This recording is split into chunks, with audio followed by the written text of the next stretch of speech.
Now, the awards that are given during the qualifiers and are up here.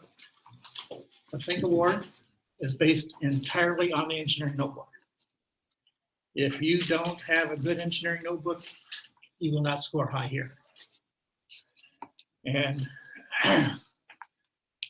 you'll see that EN is below most of these awards.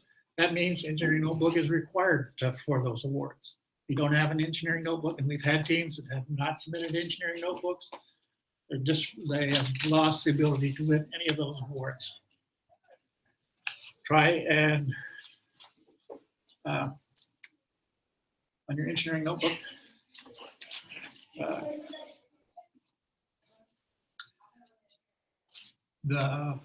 there's another section that should go into greater detail on the engineering notebook.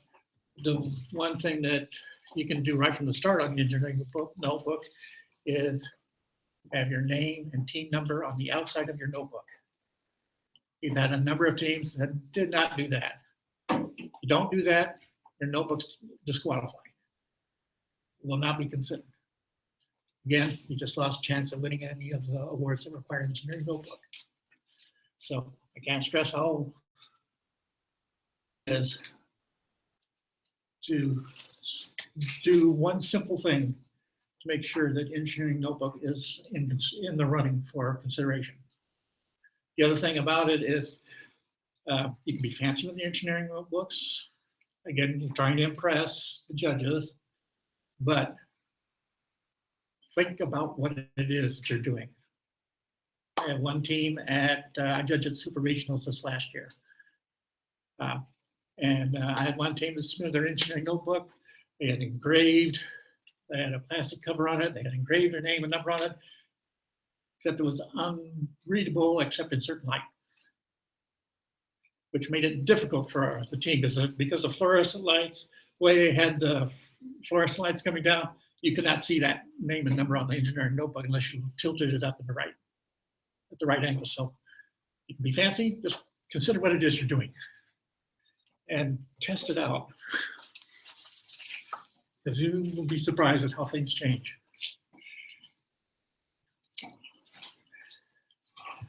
Right, the Connect Award. Connect Award is based on your involvement with the STEM community. Talking with engineering groups, promoting first to those engineering groups, interacting with them. It's important to do so. It's going to help you later in life because you're going to be building network. And if you need help, those are the people to go to. So make an effort to get involved. Rockwell Collins. It's a unique design element for your robot that has to be robust. Because you can have the coolest thing, but if it doesn't work, at least 90% of the time, it's not that good. And we've had a number of teams that have had that issue in the past, especially this last year with the new software and hardware that we were required to use, so that we had a number of teams that had difficulty making 40% reliability on their robots, as some of the coaches here can tell you, attest to. But the other thing about Rockwell Collins is on that design, unique design, you need to show your evolution to get there in your engineering notebook, because we want to see the processes as judges. Make that happen. PTC design. Again, it's another design element, but it's design element based primarily on CAD. You want to see the evolution of your CAD drawings to get there, because again, in the real world, you're going to be using CAD. If you're in the engineering field, and even in a lot of other fields now, CAD is a requirement. If you use PTC's Creo, you get extra points for using that, so you get more greater consideration in the judging, we go to do judging for this award if you use Creo. So learn Creo. It's got a bit of a steep learning curve, but it's well worth it when you get done, because you've got 3D design elements and that type of thing that really make it easier to take and develop your robot, elements of your robot. Motivate. See, Motivate is the only one that doesn't require an engineering notebook. What Motivate is about is involvement with the community at large, outreach, fundraising, those types of endeavors that promote FIRST throughout the community as opposed to just the engineering community. So that's one of the things that we're looking for. And you'll iterate a bunch of this in the interview process. We're also looking at your how enthusiastic you are. So also goes into the Motivate award. Then the Control Award. Control Award is my special award. I was one of the judges for this at Super Regionals. It's the Control Award. It's one of the things that we do in the judging. Once we get narrowed down to a specific number of teams, I appoint certain judges to look at, go in depth on certain awards. So this is one of the things that I did. And what it is use of sensors and software algorithms in a unique way to perform a task, whether in autonomous mode or in driver mode. So anything you can do to reduce the work that you have to do. Use less driver controls and have a machine do more things or your robot do more things by itself. That's a plus. Now, there is a limit into how much you can do just because of the design of the controllers and that and whatnot, as far as a number of sensors that you can attach to it and that kind of thing. And I had a team at Super Regionals that said, well, we can do 23 different modes with our robot on control. Well, I never saw it do any of those. But the thing, so whatever you do, and that's the other point of the control, that must work reliably. So whatever you do, it has to work in your design. Inspire. Inspire is doing well in all areas. So if you can't, and it's, we've had a number of teams that do very well have won the Inspire Award consecutively, quite frankly. But they are an exceptional team. But they do everything well. And that's what you have to do. And then the thing that isn't up here is robot performance. That's something the judges don't have any control over. It's how you do out there. But in the Inspire, you have to score in the top 40% of robot performance in order to get the Inspire Award as well. So that's where you have to be good in all areas. Actually, I think there was a change on that. So this year? They took off the percentage, but it was, reasonable, robot performance. In other words, they didn't peg it to a specific percentage this year. Okay. And that was some of the discussions we had at the partner conference. That's kind of, was a change. I hadn't seen that, so thank you. Yeah. So you still need to do well in robot performance in order to get inspired. And that's one of the reasons why we don't look at the Inspire Award until we have a good grasp of what robot performance is going to be.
few of those things have changed this year.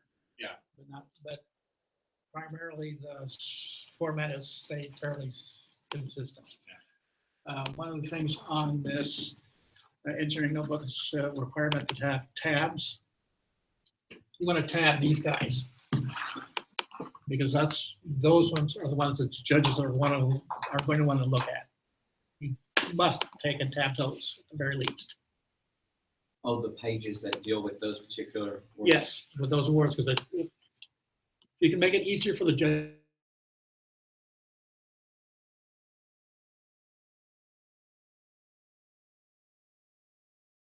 My teams this year, it's just something I'm kind of imposing upon them. They're all doing the Google Drive style of a notebook, and you mentioned signing off on it. And that may be one of Does those it things that's actually changed, I don't know. need Use to be digital signatures. digital signatures or, Yes, okay, so, you can like this- embed a digital signature. I documents all the time. because I mean, my. What you do is you students, you capture an image of your signature, Okay, just embed that. okay, or they could hand sign them with that, I mean, once they print them off, hands. No, because you want No, it stamped 'cause with we- the date. Again, because of the time and date stamp, but you should enable as well on your Google Docs, and you can do that. It will do it. Embed your signature on the same page that the entry is done. That way we know that on that day, or theoretically, we know on that day that those people were present and they had input into the page. Now, Yeah, and my standard default is, don't go off of anything I just tell you, always go back to the manuals and read what the manuals tell you. and they don't say a lot about digital yet. But But that embedding signature is somewhere in the Google thing. yeah, He knows. the kids can tell you how to do it. I know how to operate one of these. And so the other thing are Promote and Compass Awards. Those are only done at the state championship. And the Promote Award is a ad for first, essentially. You'll have a theme, adhere to the theme. The most important part is intellectual property. Either use public domain, music and images, or get permission. Otherwise, your Promote video or Compass video will not be considered because that's illegal. And as a matter of fact, in state champion or at the super regionals, the judge advisor was an intellectual property attorney. And he went through those awards in a fine tooth comb. And where he had any questions, he went and talked to the team to make sure that it was public domain that they used. And that same judge will be at Super Regionals and at Worlds this year, so. Yes. So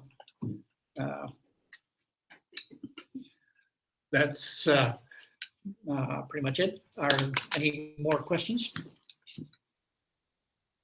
So let me share a thought, because like Steve, I've had an opportunity to judge a couple of times at the World Championships.